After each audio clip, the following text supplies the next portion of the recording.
When I say Joel Osteen, what is the first thing that comes to your mind? Is it peace and happiness?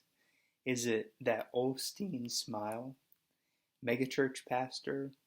Or maybe even the New York Times best-selling author? Well, the fact is, there are many outstanding achievements Osteen has made over the course of his career. Today, I would like to inform you on another side of Osteen that you might not know: his upbringing and his ministry history. Nevertheless, the life of Joel Osteen has influenced mainline American Christianity in many ways through his prosperous ministry. Joel Osteen's upbringing was different than that of most people might have initially thought.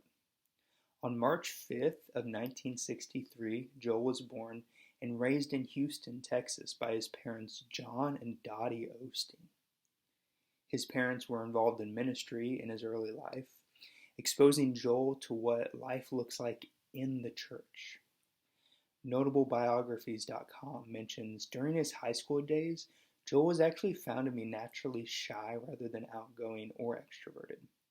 He even avoided going to his senior prom because of his anxiety. This might be odd to think about considering he now speaks to 50,000 plus members each week at his home church in Houston. Joel's father actually encouraged him to take more of a preaching role in Lakewood Church earlier on, in which Joel respectfully declined the opportunities and found more peace growing their broadcasting ministry behind the scenes.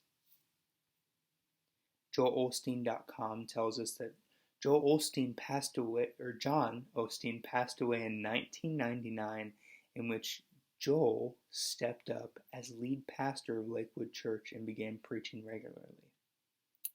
See, the ministry of Lakewood has its roots back in the 1960s under Joel's father, John Osteen. John was an ordained Southern Baptist minister, a traveling evangelist, and a well-known author of many books. He also edited 2 magazines.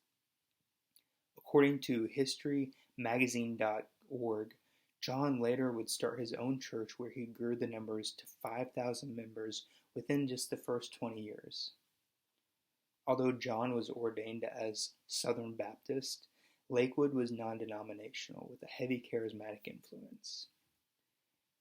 The church was very heavy into the gifts of the Holy Spirit, and practicing faith would accompany those gifts.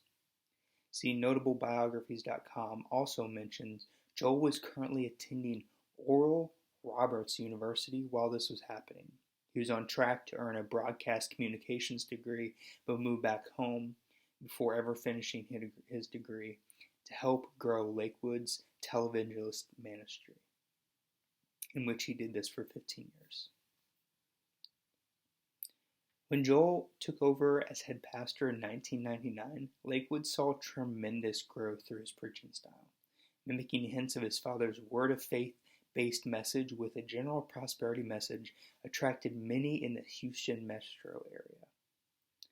Now the church is bringing over 50,000 regular attendees and broadcasts into many different countries around the world. It's no doubt that Lakewood Church and Joel Osteen have influenced Western Christianity in many ways we've never thought of. The church is the largest non-multi-site church in the nation and continues to see growth. Many have even listed Osteen as a forerunner for megachurches and the prosperity gospel preaching in the United States. The style of preaching he delivers is now embedded in most pastors who see these high congregation numbers. With this type of growth and positivity, many believe this is the way Christianity should be presented on Sunday mornings because of the high success it brings. It continues to shape Christianity in the West and now the whole world. We can now have a more well-rounded understanding of who Joel Osteen is and how Lakewood came about.